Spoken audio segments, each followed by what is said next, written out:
درود شریف وایست.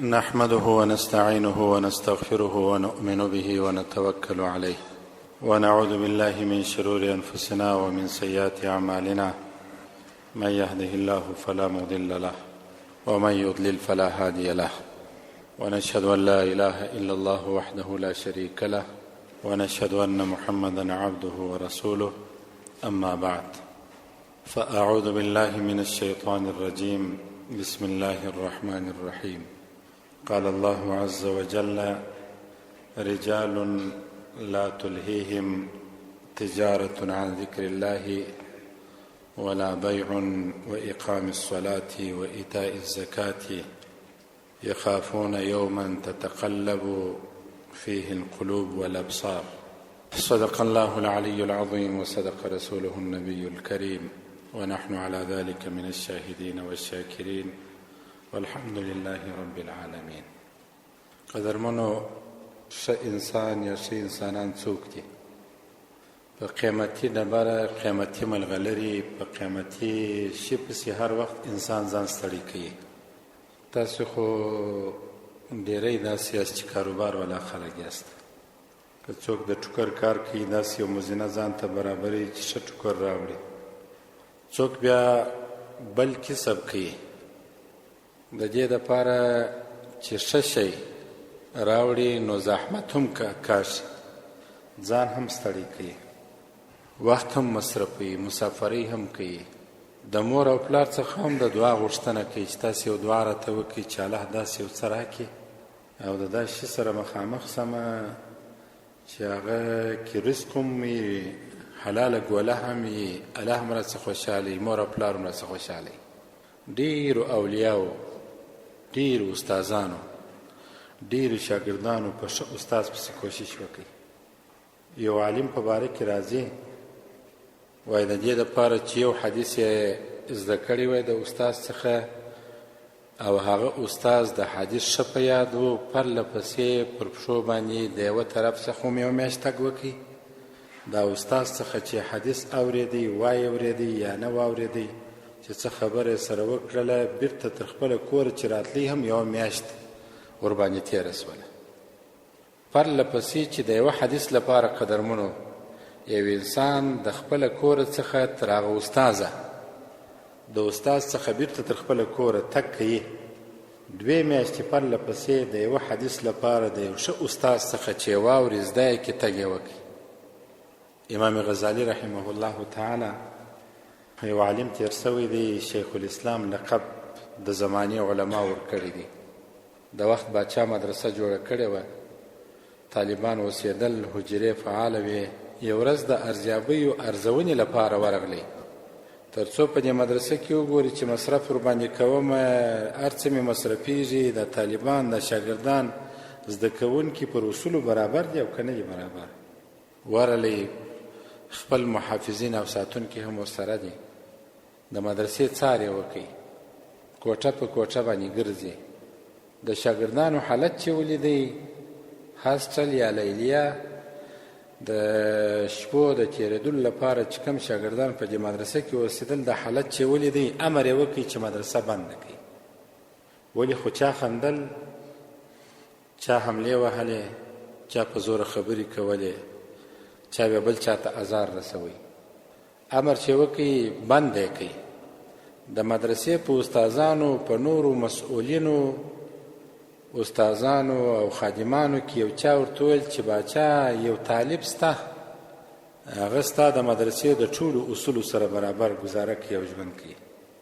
هغه طالب ته ورسه، هغه وګوره که د هغه هم پر طبیعت او اصولو نه و برابر، ټوله مدرسه به بنده کړو. که د هغه پر طبیعت او اصولو برابر سو نو مدرسه د مهربانۍ له مخې بیرته دروازه خلاصه کړه، شاګردان راسي.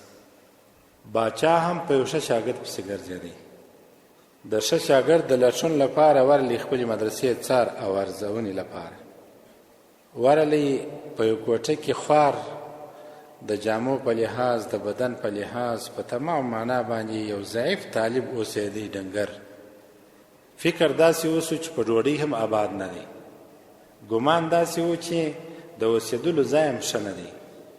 او اراده د په باره کې هم داسې وسوله چې دا به طالبي وکړي او که به یې ونه کړي. دغسې یو ضعیف او یو کمزوري څوک به یو ملا ځینې جوړ شي او که یا د دین او د رسول صلی الله علیه وسلم د اسلام چې رای وړي د الله رب العزت رسول دا دین یې راوړي، د دې لپاره به یو ښه خادم ثابت شي او که یا استادانو مشوره ورکړل چې دا طالب او دا شاګرد داسې دی چې د امت ډېر مشکلات به د په ذریعه الله رب العزت حل کړي. اجازه یې ورکړل، مدرسه فعاله شوله. هغه و چې دغه یو طالب چې په مدرسه کې وروزل سو، الله رب العزت امام غزالی ځینې جوړ کړي چې د وخت علماو بیا شیخ الاسلام لقب ورکړي چې د ټول اسلام شیخ، د ټول اسلام استاد. کتابونه یې ولیکل، په لکونو شاګردان په زرګونو شاګردان یې وروزل. الله رب العزت یو ښه انسان یو ځای پیدا کوي، د ښه استاز، د ښه شاګرد، د ښه انډیوال، د ښه رفیق، د یو ښه یار او ملګري د لټون لپاره انسانانو کلونه کلونه قدرمنو وهلي دي.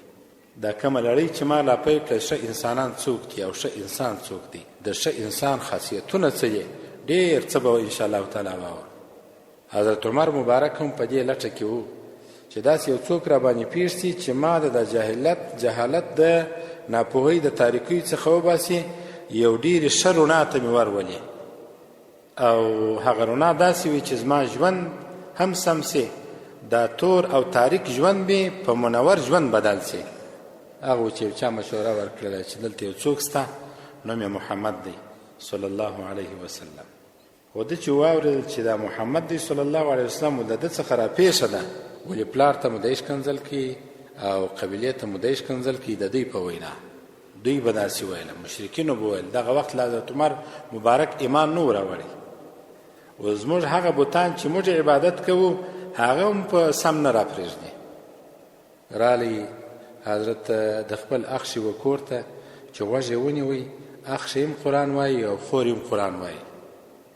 دواړو چې قرآن وایي، حضرت عمر مبارک د اسلام څخه مخکې هم ډېر غښتلی، د اسلام راوړلو وروسته هم خورا شجاع او دلاور انسان و. چې ویلې ده چې وایي اورېدله چې عمر راغلی دی، دواړه پټ سول. اخ شیخ بیخي پټ سو، دروازه بنده سوله، اجازه نه ورکول کېدله. ولې اجازه راکړي دا تاسو څه شي وایه؟ خور یې ورته وایي یا موږ تر هغه وخته پورې په تا باندې دغه څه نه اورو تر څو چې تا غسل نه یې کړی، کالي دې نه یې بدل کړي، بدن دې نه یې پاک کړي. اول خو اراده دا وه چې اخ شي مړ کړي، خور هم مړه کړي. خو چې کله د طه ما انزلنا علیک القرآن لتشقى، سورة طه کې راځي، الله رسول ته فرمایي ما انزلنا علیک القرآن لتشقى، ای رسوله د قرآن او د کتابو موږ تاسو ته چې درکړی دی د دې لپاره مو نه درکړی چې ته بدبخته سې، بلکې د دې لپاره مو درکړی دی چې ته سعید او خوشبخته سې.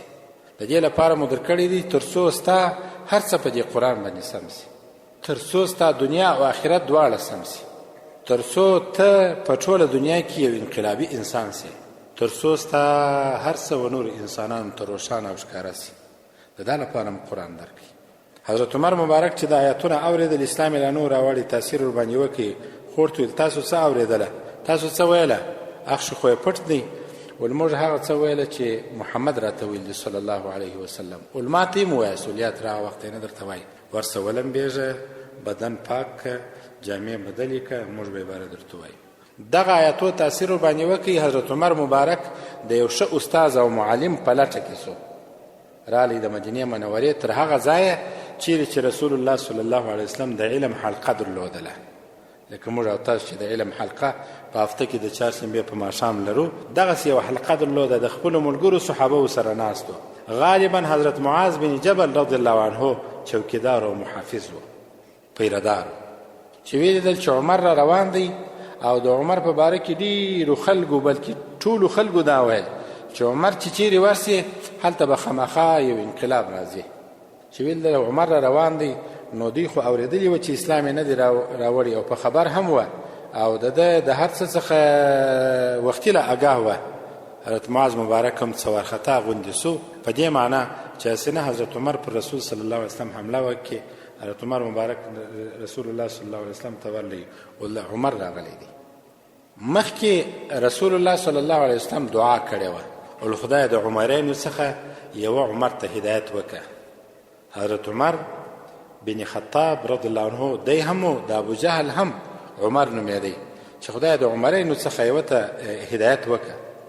رسول صلی الله علیه وسلم چې واورېدل باندې حضرت معاذ مبارک ته وویله ول پرېږده پروا نه لري چې را پرې شوي. بیا هم حضرت معاذ مبارک او نور صحابه کرام حیران دي چې هسې نه په رسول صلی الله علیه وسلم باندې یو څه وکړي. خو چې کله ورته ودرېدی بارې ورته وویله چې اشهد ان لا اله الا الله واشهد ان محمدا عبده ورسوله، د الله پر ذات ایمان لرم، کلمه د شهادت ادا کوم او پر تا مې ایمان راوړی دی، ته د الله رب العزت رسول او پیغمبر یې، اسلام یې راوړي. د یو ښه معلم په لټه کې، د یو ښه استاذ په لټه کې، د یو ښه انسان د پیدا کېدلو په باره کې الله رب العزت انسانان پیدا کړي او ډېر وختونه یې مصرف کړي دي. څه فکر کوي قدرمنه؟ یو ښه انسان چې پیدا کوي، یو ښه استاذ چې پیدا کوي، یو ښه معلم چې پیدا کوي، یو ښه متصف په صفاتو حسنو، په داسې صفاتو او ځانګړتیاو یو استاذ چې ستا په فکر دغه صفات باید ولري، دا چې ته پیدا کوي کلونه در باندې تېرېږي.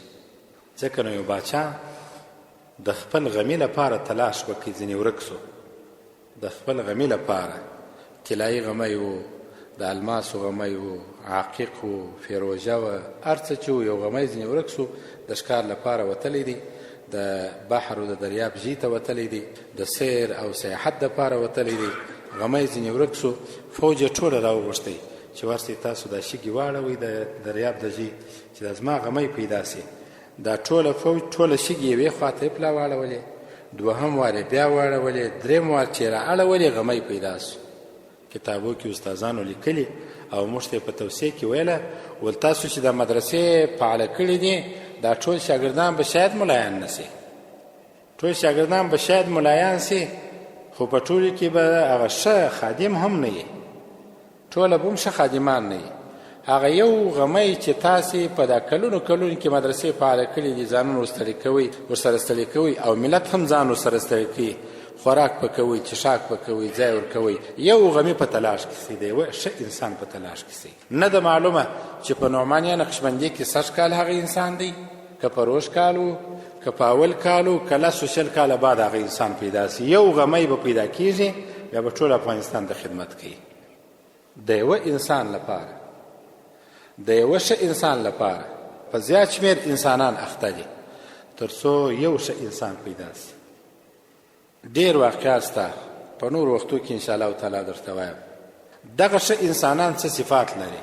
د دغو ښو انسانانو د لټون لپاره د امت هره طبقه انسانان ستړي سوي دي. امام ابو حنیفه رحمه الله تعالی ښه استاذ و، د امام محمد رحمه الله تعالی چې د امام صاحب شاګرد سو او زموږ مذهب د امام صاحب مبارک، د امام ابو یوسف صاحب مبارک، د امام محمد صاحب مبارک د اقوالو څخه جوړ دی. دا د امام محمد صاحب چې ډېر حسین ځوان و، ښایسته ځواني الله رب العزت ورکړې وه، ښه رنګ الله ورکړی و. د یو ښه معلم او استاذ په لټه کې د زما زوی یو داسې استاذ ته ورولم، ښه انسان ته ورولم، تر څو تربیه یې هم سمه سي، علم یې هم سم سي. خلکو ورته ویله چې دلته یو څوک سته په نعمان یې نوم دی، د ثابت زوی دی، په ابو حنیفه مشهوره دی، لور حنیفه نومیږي، د حنیفې پلار دی او خلک امام ورته وایي، ستر او جید عالم دی، ښه تربیه هم کوي. امام محمد صاحب چې په دغه وخت کې لا امام سوی نه و، شاګرد و، نوم یې محمد و، پلار راوستی، د دغه ښه استاذ و حلقې ته یې ور تسلیم کړي، ول دا ستا. امام صاحب چې وکتل چې په ښایست باندې ښایسته او په ځوانۍ باندې ښه ځواني، نو نه یې غوښتل چې خپل ځان هم په امتحان کې واچي او د ده په وجه په امتحان کې ولویږي، نو شاته یې په درس په حلقې کې کښېنوي. داسې کلونه تېرېږي، امام صاحب د یو ښه شاګرد تربیه کوي، یو ښه انسان ټولنې ته وړاندې کوي. او محمد چې راغلی دی هم د یو ښه معلم په اراده راغلی دی چې ما ته کم استاد چې ناست دی دا ښه انسان دی، ښه معلم دی. کلونه تېرېږي، د هغه زمانې څراغان یا شمع بلېدل، کلونه بعد د امام محمد صاحب ږیره راغلی او د څراغ په رڼا کې د ږیرې تارونه معلوم سول، امام محمد صاحب مخ ته راوستل سو. هغه و چې امام محمد صاحب هغه شاګرد سو، هغه استاد ځین جوړ سو چې د حنفي فقه ستر امام، زموږ او ستاسو د ټوله مذهب فقه امام محمد رحمه الله تعالی په کتابو کې بار راجمع کړله. 6 بنیادي کتابونه موږ په حنفي مذهب کې لرو. مبسوط دی، جامع صغیر دی، جامع کبیر دی، سیری کبیر دی، سیری صغیر دی او زیادات. دغه ستر او مضبوط او خوندور کتابونه چې د ټول مذهب خلاصه ده امام محمد رحم الله تعالی جوړ کړل. بارنو د دروسر امامانو څخه د اقوالو څخه حنفي مذهب جوړ شو. دا بیا به فلسفه ده چې مفتیانو صاحبانو ته موږ وایو چې کله یو ملا سي بیا مفتی کیږي. دغه یو ښه معلم او ښه مربي استاد، یو ښه عالم امام ابو حنیفه رحم الله تعالی په لټه کې د محمد پلار راووتی ورسره شاګرد یې کوي. دغه استاد پسې تاسو لټه وکړئ، دغه یو شخص لاسنیوی وکړئ، دغه یو ښه انسان په لټون کې وختونه تیر کړئ. ښه انسان چې مو انتخاب کړئ بیا نو کلونه هم ورسره تیر کړئ. ځکه نو تاسو د چارسو ته سبا ولاړ شئ. زما خبره سره معلومه کړئ، زرګر چې کله شاګرد درئ نو کلونه به د زرګر چای ورپخوي، ګلاسونه به ورپرېولي، لوښي به ورپرېولي، د دکان مخ به ورجارو کوي، المارۍ به ورجارو کوي، د زرو دا ټوټه هغه ټوټه به راخي په المارۍ کې به سم دم ایږدي. نو 10 کاله بعد دغه هلک چې اوس د زرګر شاګرد دی خپله باره بیا دته زرګر ویل کېږي. کلونه بعد به د استاد شاګرد دی بیا استاد درته ویل کېږي. کلونه بعد به د یو پیر مرید دی بیا پیر درته ویل کېږي. داسې نه د سوي قدرمنو چې یو څوک یې د اوله سره څخه پیر سوی، داسې نه د سوي د اوله سر څخه د استاد سوی وي. خامخا به د یو چا شاګردي کوي، د یو چا ته به خپل د شاګردۍ جنګون کتهیي او بیا به ښه استاد لټوي، ښه پیر او مرشد به لټوي، بیا به د هغه په صحبت او د هغه په مجلس کې کلونه تېروي، د هغه په باره کې به ښه ګمان لري، د خپل استاد په باره کې به ښه ګمان لري. نو یو ځای ته د شاګرد او د مرید رسېدلی شي. حضرت مولانا اشرف علي تانوي رحم الله تعالی فرمایي و د چا سره چې د بیعت وکړي او ذکر دې واخلي د هغه په باره کې بیا بد ګمان مه کوه، بیا ښه ګمان کوه. د یو چا چې استاد شاګرد شولې بیا د خپل استاد په باره کې بد ګمان مه کوه. یو مثال یې درته وایم. یو ورځ داسې پېښه شول چې ستا استاد، یو ورځ داسې پېښه شول چې ستا مرشد، یو ورځ داسې پېښه شول چې ستا بابا په چپه لاس اوبه پورته کړلې، ها وی څښلې. تو خو په دې نیت او اراده راغلی چې د زما مرشد د زما استاد هر وخت سنت عملي کوي، سنت عمل پر ځای کوي او سنت طریقه پر ځای کوي. خو یو ورځ په چپه لاس ستا استاد اوبه وڅښلې. بس دا خبره هیره که، دا خبره شاته وورځوه، د ده په باره کې بد ګمان مه کوه، بلکې دا ووایه چې کېدلی سي پام یې نه و، کېدلی سي سهوه سوی وي، کېدلی سي فکر یې بلې خواته و. نو تانوي رحم الله تعالی باره فرمایي وایي د دغه استاد و مرشد برکت به الله ستا سینې ته در نقل کړي. او که ته استاد او مرشد ته و پیر ته یا خپل مور او پلار و مشر ته په دې نیت کښېنستلی، په دغه اراده چې ودرېږ نو کومه خبره پکښې راوباسم، د جمعې په ورځ بیان کوي، د خپل امام کومه غلطي راوباسم، د خپل استاد کومه غلطي راوباسم. نن په کتاب نه پوهېدی، نن یې کتاب نه دی کتلی، و سبق دی، و شاګرد دی، و استاد دی. برکت و فیض الله رب العزت داسې قطع کوي لکه چې اوس د برق لین قطع سو. اوس نو ته دا لین ته برق ورکوه تر څو چې د هغه اصلي پاور څخه، اصلي ترانسفرمر څخه لین برق نه ورته رایلی سوی. دا لینو کې چی شته؟ که دغه برق اوس موږ ته امر وکړي برق ریاست والا چې ټول وخت لپاره برق بالا نشته، د لینونو به نو موږ په سکاروټي کې خرڅ کړو او که به یې نه کړو خرڅ وو. مګر چې برق راځي دغه یو لین نه دی، متر یې په 15 افغانۍ، موږ ته څونه کار کوي؟ بیخي دونه خو هم په بدېږي چې د مازې وچ کې و 15 افغانۍ بس د خلکو سر په ماتوو او قیمت پیدا کوي. نو ښه انسانان ښه صفات هم لري، ښه انسان ښه صفات هم لري. الله رب العزت د سورة نور په 20 آیات کې فرمایي رجال لا تلهیهم تجارة ولا بیع عن ذکر الله. دا ښه انسانان داسې انسانان دي چې دوی د الله د ذکر څخه نه د دوی تجارت باسي، نه د دوی معاملات د الله د ذکر څخه دوی باسي، نه د لمانځه څخه دوی باسي، نه د زکات ورکولو څخه دوی باسي. د ښو انسانانو بیا دا ښه صفات وي. تجارت کوي خو دین هم ورسره کوي، تجارت کوي لمونځ هم ورسره کوي، سودا د دکان کوي خو حرام نه ورسره کوي، سودا د دکان کوي د بل انسان سره چم نه کوي، د لمانځه وخت چې رالی عبادت ته ځي، د زکات وخت چې رالی زکات ورکوي، د مرستې وخت چې رالی مرسته کوي د چا سره. رجال داسې سړي دي دا ښه انسانان لا تلهیهم چې دغه ښه خلک دا ښه سړي دا ښه انسانان په غفلت کې نه اچي، باسي نه چی شي تجارت نه تجارت په دې کې تاثیر راولي، ولا بیع نه سودا په دې کې تاثیر راولي، نه سودا او نه تجارت دوی باسي د چیز څخه عن ذکر الله، د الله د ذکر څخه نه باسي، و اقام الصلاه د لمانځه د کولو څخه نه باسي، و ایتاء الزکات د زکات ورکولو څخه نه باسي. د دوی تجارت، د دوی سوداوي، د دوی مالونه د دوی پر دین تاثیر نه کوي. حضرت عبدالله بن عمر د حضرت عمر مبارک زوی دی رضی الله عنهما، وای په بازار کې تیرېدی، د لمانځه وخت مؤذن چې اذان وکړي الله اکبر، باره ټولو دوکانونه بند کړله. ولده وویله چې الله رب العزت دغه آیات چې رجال لا تلهیهم تجارة ولا بیع عن ذکر الله و اقام الصلاة و ایتاء الزکات، دغه آیات د دغه شو انسانانو په باره کې نازل شوی دی چې د اذان وسو دوکانونه یې بند کړله. په نورو به څه کار لرو قدرمنو؟ په خپل دوکانو کې که دوه ورونه یاست، شاګرد مو یو، ترکیب داسې جوړ کړي. دا د ښار مسجدو والا امامان ته د خدای خیر ورکړي، په د ښار کې چې ګڼه ګوڼه وي، په کوم ځایو کې لمنځونه یې سره اړولي، خدای دې خیر ورکړي، 15 دقیقې فرق ورسره کوي. خو چې دا فرق یې د خلکو د سهولت لپاره، زموږ څخه هم باید منځ قضا نه سي.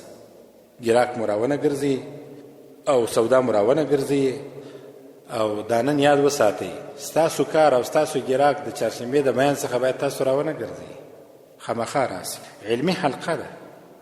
زموږ په محل کې دا یو 2 ورځې مخکې یو څوک وفات شو، الله دې مغفرت وکړي. د صف اول شوقي و، صف اول کې بدلېدی. زه چې په لمانځه پر وخت نو ځای بدل جمله صاحب زما پر ځای لمانځونه ورکوي، نایب دی، صف اول یې ټینګوي. ما چې به کم ذکر یا کم څه دلیل وویل په بیان کې، بس د خپل وسه عملي کول. د 20م په شپه دلیل موږ څه کسان سره راجمع شولو، تر خپل وسه په مو درود شریف ختم وکړي و قل ولا مو ویل، تقریبا 40 زره واره مو درود شریف ووایه. دی پر دا ځای ناست زما په حیات زما بغل ته هغه څه چې د ده په وسه و هغه یې ټوله ویل. اوس مازدیګر مې شاګردانو ته وویله. مال علامه علوسي رحم الله تعالی تفسیر کې لیکلي دي، وایي عالم هغه چا ته ویل کېږي چې مسله یې زده کړه، عمل یې ورباندې وکړي. لازمي دا نه ده چې خامخا دې هر چا ته د سربندي ور وکړي. دا تا چې مسله زده کړله، علم دې زده کړې، عمل ورباندې وکړه، بس تا عالم یې باله. نو سړی ولاړی، وفات شو. راتلی څه یې زده کوله او باید پر نورو شانو پر ده تاثیر نه کوي. راتلی ذکر یې کوي، عبادت یې کوي، لمونځ یې کوي، تکبیر ته حاضرېدی، نورو شانو تاثیر نه ورباندې کوي. هدي وفات شو، انسانانو دعا ورته وکړله، او کلونه بعد به هم دغه په سوونو انسانان دعا ورته کوي. حضرت عبدالله بن عمر مبارک ویل ښه انسانان دا دي چې دغه دوکانونه یې بند کړله. دوکان دې بند سي، راسي حاضر سي، انشاءالله تعالی په رزق کې کمی نه راځي. چې هر څونه سړی د رزق سره که زور وکړي، هغه رزق به الله چاته ورکوي چې په مقدر کې لیکل سوی وي. هر څونه رزق د سفرو کله کله انسانان ملګري سي، شکایتونه هم کوي چې وم پېژني چې دا مولوي صاحب دی، مفتي صاحب دی، نو ژر ژر پوښتنې هم وکړي. دونه ژر پوښتنې وکړي چې سړی ورته حیران سي چې بس نو سبا به دی کروڑپتی سبا ته. خو د رزق سره زور کېدلی نه سي. الله په تقدیر کې ټاکل سوی رزق راکړی دی. د کشنۍ ریړۍ څخه چې په 400 هرات بازار کې درولي یو چا ټوله کور ساتي، خو د یو چا بیا غټ تجارت وي، کشنۍ کور نسي په ساتلی، مشکلات یې ډېر وي. الله برکت پکښې اچي. 2 صحابه کرام وه، 2 صحابه کرام، یوه د آهنګرۍ کار کوي، بل بیا په دکان کې شان خرڅول او تلل به. یو تفسیر کې راځي وایي د دغه 2 صحابه کرام عادت مبارکه دا و چې کله به د مؤذن اذان غوږ ته رالی، نو دا یوه صحابي به ترازو کښېښوي، دا بل صحابي به چې چکوش یا هغه څه چې آهنګر په لاس کې لري دی چې کاریي، هغه به یې کښېښوي، اذان به یې واورېدي، دوکان به یې بند کړي، ولاړې به اذان لمونځ به یې وکړي، بېرته به راغلی. تفسیر لیکونکی لیکي وایي الله رب العزت دغه آیات د 2 صحابو په باره کې نازل کړي چې رجال داسې سړي دي لا تلهیهم، دوی نه باسي تجارت ولا بیع، نه تجارت نه سودا، عن ذکر الله، د الله د ذکر څخه نه باسي، و اقام الصلاه د لمانځه څخه نه باسي، و ایتاء الزکات د زکات څخه نه باسي. الله دې د استجارتونه تاسو ته درکړي چې دین څه هم خوند واخلي او پر دین مو هم شوق راسي، دین ته هم وخت ورکړو. خو دغه ښه سړي یو بل صفت هم لري. په سورة نور کې الله رب العزت فرمایي یخافون یوما تتقلب فيه القلوب والابصار، د قیامت د ورځې څخه هم بیریږي، هغه ورځ چې زړونه واوړي او سترګې د خپل ځای څخه هم واوړي. دغه حالت د انسان نه وي لکه دا اوس، حالت بل لکه هم سي. لا لڅ پڅ لغړ لڅې پښې. د یو سړي به دا فکر وي یو لیونی چې کله په بازار کې لڅ لغړ وي یا بې ادبي معاف لمن یې پورته وي یا یې بې ادبي معاف پایجامه نه وي نور یې کمیس یې نو لیوني ته لا ټوله بازار اریاني چې اوهو دا ته وګوره. داسې یو څوک نشته یو مور و پلار یې نه درلوده ورور یې نه درلودی چې دا پایجامه یې په اغوستې وای. نو خو په لس شل کاله یو ورځ یو څوک یو لیونی وویني داسې پیرسي وي. دغه ورځ چې سخته ورځ ده ټوله لڅ پڅ وي او لغړ وي او لڅې پښې وي یو د بله به یې پام وي یا پام چیرې دی. یخافون یوما تتقلب فیه القلوب والابصار. دغه ښه سړي ښه انسانان د هغې ورځ څخه ډېر سخت بیریږي په کومه ورځ چې زړونه هم واوړي او سترګې هم واوړي د خپله ځای څخه واوړي. ملک الموت چې راځي علیه الصلاة والسلام ملک الموت چې راځي علیه السلام د انسان په حالت په باره کې راځي وایي چې کله راځي د انسان سترګې داسې ورسره تیر سي ملک الموت اسرائیل علیه السلام داسې ورسره تیر سي پلا دی د خپل سترګې در پخوا په رقم نه واړي بل لکه انسان په پوه سي چې عجبه سترګې یې واړولې. هلته یو لکه د کمپیوټر پر سکرین چې پلا توره پرده راسي د ده څخه هم د دنیا شان یې پلا داسې پټ سي. دوم وار چې څرخ ورباندې راووي بس نو سا چې تر غوټو را رسېدلې وه که در سینې را رسېدلې وه که د زړه را رسېدلې وه که در زنګنو که در بدن تر نیمایي دوم وار چې څرخ ورباندې راووالي بس روح واخلي بالا. د دغه سخت ساعت څخه الله رب العزت په داسې مجالسو انشاءالله تعالی الله رب العزت ما ورته خلاصوي.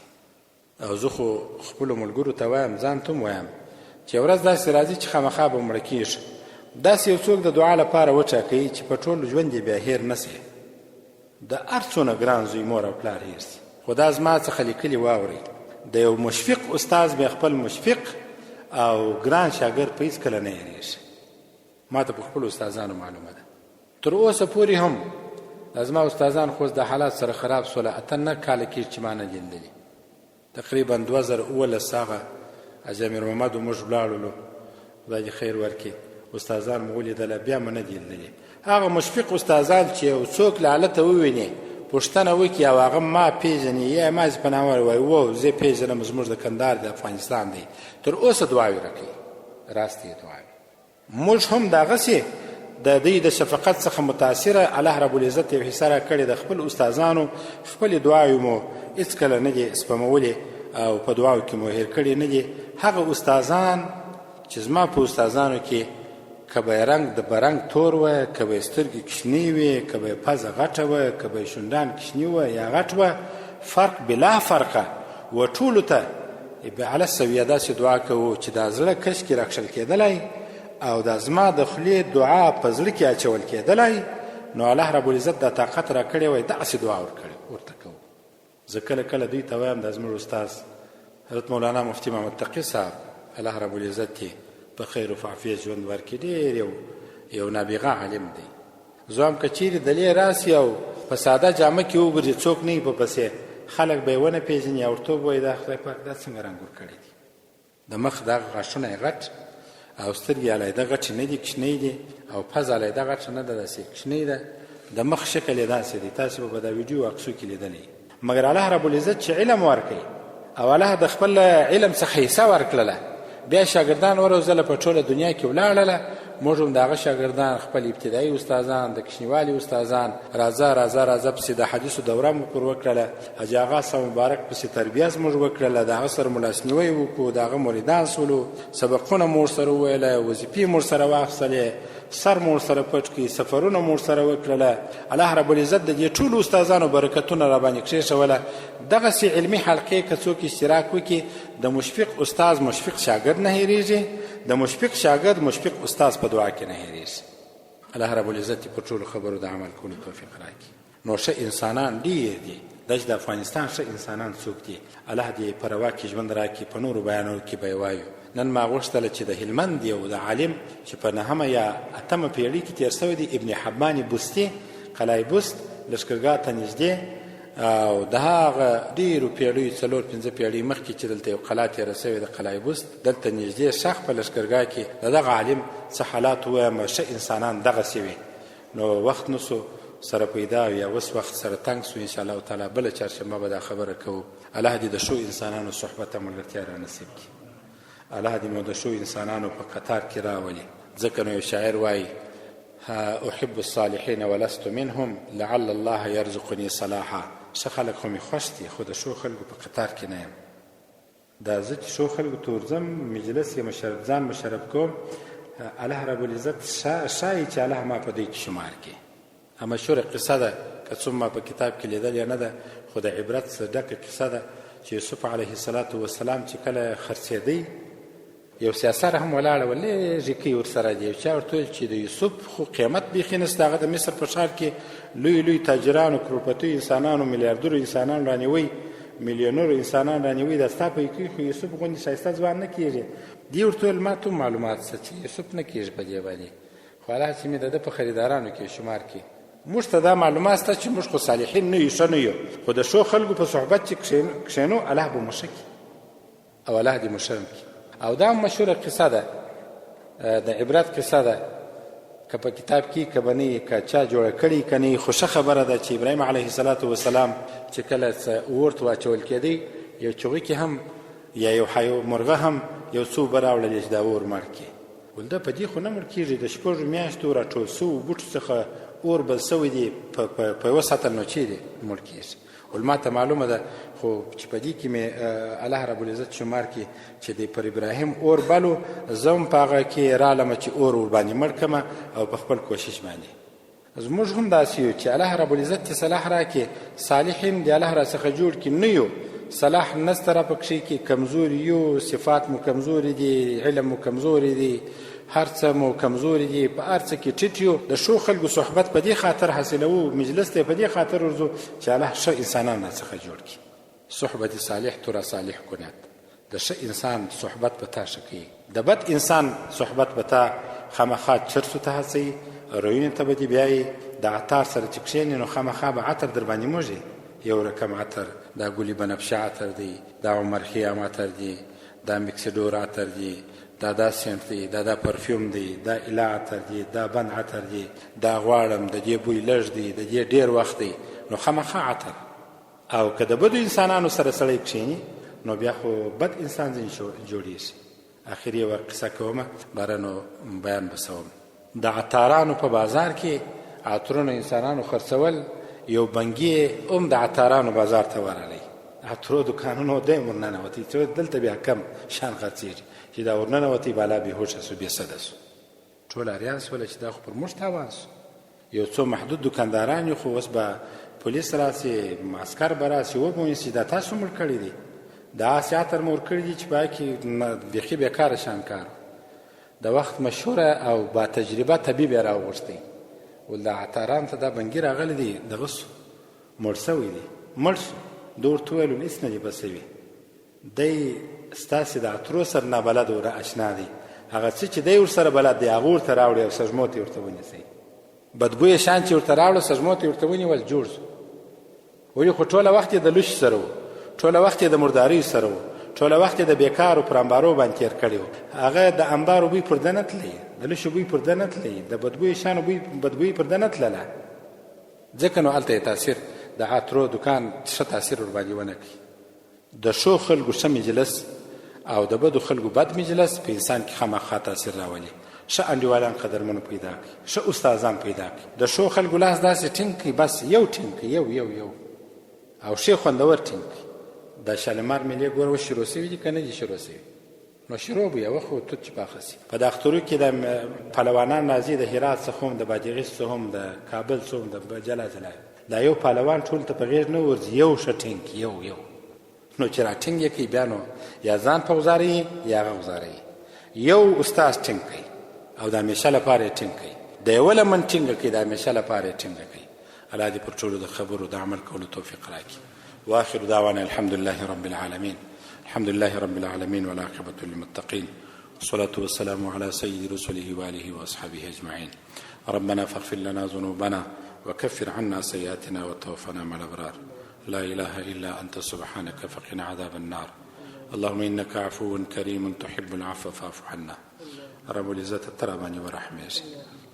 خدای دغه لمونځګزار د محل اوسېدونکي چې وفات سو، رب العزت ته یې مغفرت.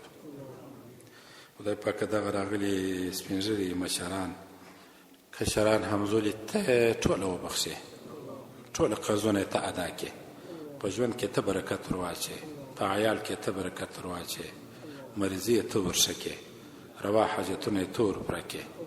خدای پاک زما د وجود ټولې مریضۍ ته راشه کړې، زما د مور مبارکې او د بچیانو مریضۍ ته راشه کړې. خدای پاک د دوستانو د لرې او د نږدې دوستانو مریضۍ مو ته راشه کړې. خدای پاک چا چې د دعا غوښتنه کړې ده، خدای پاک د غیبو څخه د حلال رزق ورکړي. رب العزت ته روزي رسانه ذات یې، پر مخلوق باور نشته، پر مخلوق اعتماد نشته. خدای پاک چا چې د دعا غوښتنه کړې ده، خدای پاک هغه نفر ته حاضر مجلس ته د غیبو څخه حلال رزق ورکړي.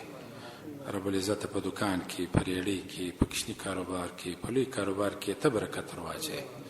ربنا تقبل منا انك انت السميع العليم وتب علينا انك انت التواب الرحيم وصلى الله تعالى